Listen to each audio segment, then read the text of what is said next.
Hello, everyone, and welcome to the after party episode for E14, where we were talking about lesbian bed death. Ooh, hot topic. Ooh, we got so many emails and texts and questions and comments from you guys, and we love it because we know we obviously must have struck a nerve. Yes, we did. You women out there. Yep. I wanted to start though by talking about a question we got regarding the after party for last week's episode. We were talking about how sometimes lesbians will pursue a relationship with a straight woman when there's really no chance that that straight woman is romantically interested in her. And I gave us an example of one of my clients who had been pursued by a lesbian, and this client was straight. And we got a question from a listener who said that she had been married to a man and is now single and has been spending a lot of time with her best friend, and she feels like she's developed romantic feelings for her best friend. She thinks about her a lot, and what she took from our episode was that it's a bad idea for straight women to enter a relationship with a lesbian. And I wanted to clear that up because that was not what I meant at all. No. If you have been in a heterosexual relationship and you find yourself attracted to a woman, you have full permission to explore that. If you're single and in the dating bee and wanting to check that out, historically, women's sexuality is believed to be more fluid so that women can be attracted to a wide variety of people. And so, our culture teaches us that heterosexual relationships are the norm. So I think most women fall into heterosexual relationships as a rule of thumb. But if you're finding yourself attracted to your best friend and you think there's mutual attraction there, then yeah, you should absolutely give yourself permission to explore that. We were talking more about it from the other side, where lesbians pick unavailable people, one of those groups being straight women. So yes, go for it. And please let us know how it turns out. Making sure that the other person is also, you might want to talk to them about it. Before you just make a move. Yes. Right. Yes. I think in this case, the woman said that her best friend is lesbian. So yes, she is, but it doesn't mean that that her head is in that space with her friend. True that. Yeah. So just saying that, but that there isn't any other reason not to do it unless the other person's not into it. Yes, absolutely. So let's move on to talking about some of the questions and comments we got about lesbian bed death. I can start by talking about one of the things we discussed in our episode was that this phenomenon is not particular to lesbians, that people's sex lives tend to change over the life of a relationship, regardless of if they're in a same-sex or opposite-sex relationship. And I got a comment from one of my adorable friends who said that she and her boyfriend just moved in together about a month ago, and that she's already noticed a change in their frequency of sex just since they moved in together because they're together every day. So she was relating to our episode, even though she does not technically fall into our target audience. Yeah. And I think a few people commented on the myth.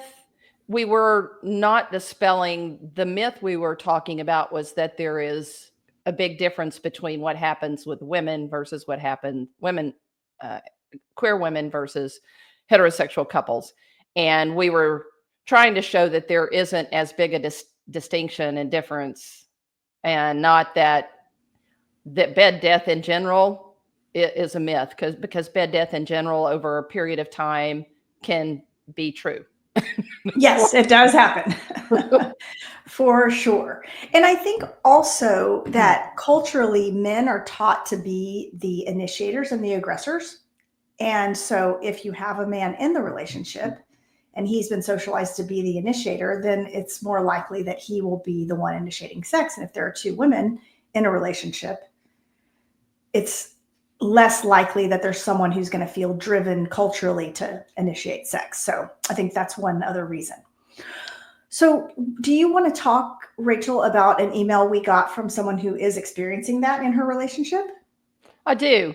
One thing that I wanted to put out there that we actually didn't talk much about it at all in the episode, but it's worthy of bringing up, is there are also people people have varying sex drives, and that plays out in relationships too. If you are naturally a really sexual person, uh, and you actually partner with somebody who isn't very driven in that way, then that's going to cause a difference. And that doesn't have anything to do with lesbian bed death. That just has to do with the fact that you're probably not going to have, for the person who wants a lot of sex, you're just probably not going to have a lot of sex right from the get-go. Yeah. So that's different than what we were talking about. We were kind of generalizing that with the assumption that both people at some point had a very strong drive and Mhm. or a very compatible sex life, let's say, that was quite active, and then over time it drops off to almost nothing or nothing. That's Yes.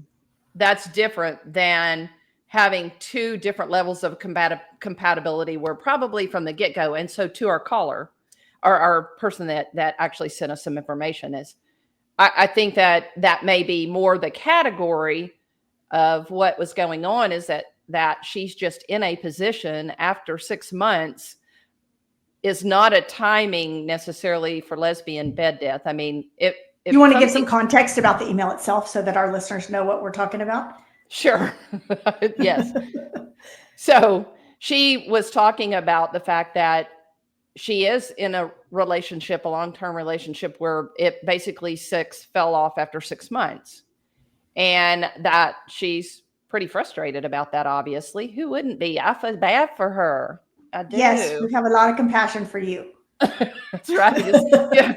Your sex sisters are reaching out to you right now. It should not fall off after 6 months. um, and so she obviously pretty frustrated, rightfully so, that but it sounded like, based on the information, that there's sort of a history of it being when it was active, very mainstream, sort of, as she put it, wham bam, thank you ma'am, I believe. Mm-hmm.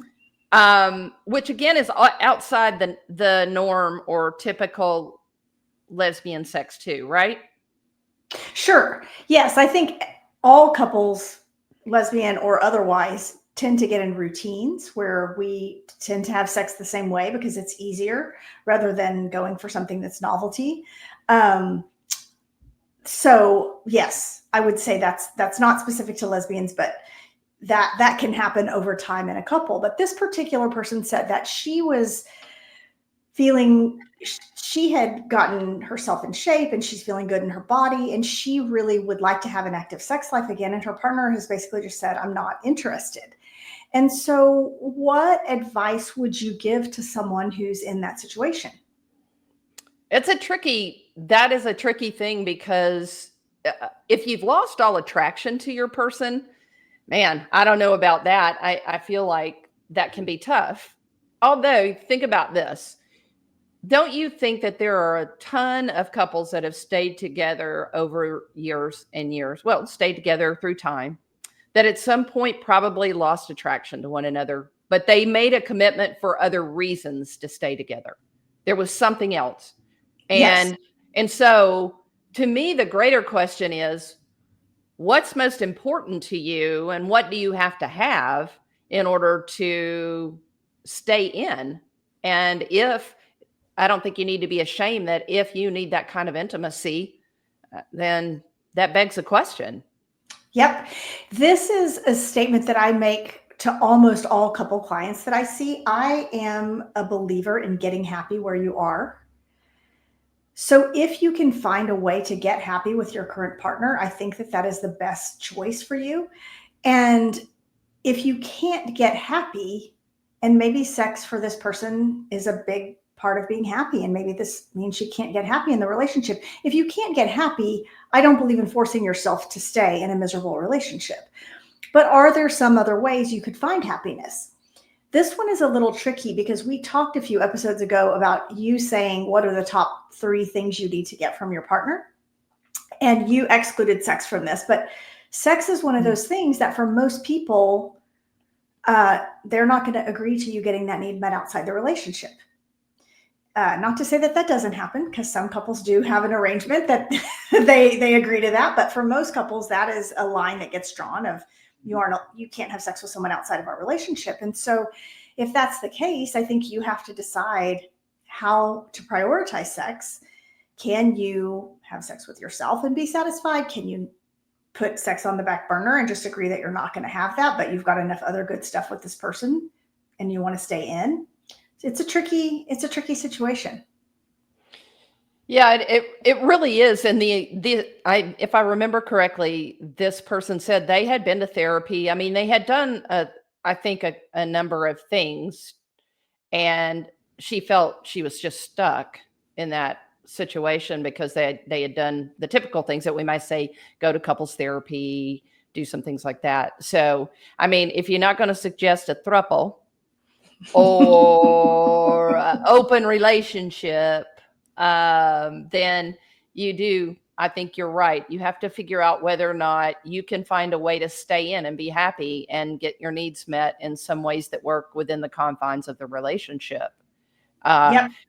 But then this is a great topic for our daters, again, because these individuals are deep in a relationship, and I don't know if this was a very important conversation that they had in the beginning, but it really emphasizes the need to be sure that you're at least open from the beginning with somebody about whether or not you're on the same page with your values with sex, and how important it is for you to maintain it, even if you have to do some things like schedule it once a week or whatever, that there's a commitment to the possibility of that, right? Yes, for sure.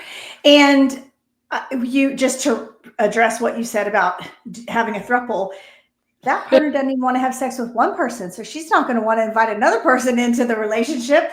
The time to invite another person into your relationship is not when you're having problems. Let me just say that is an idea that if you think that's going to fix it, I am sad to tell you that you are mistaken. It's kind of like deciding to have a baby, right? Exactly.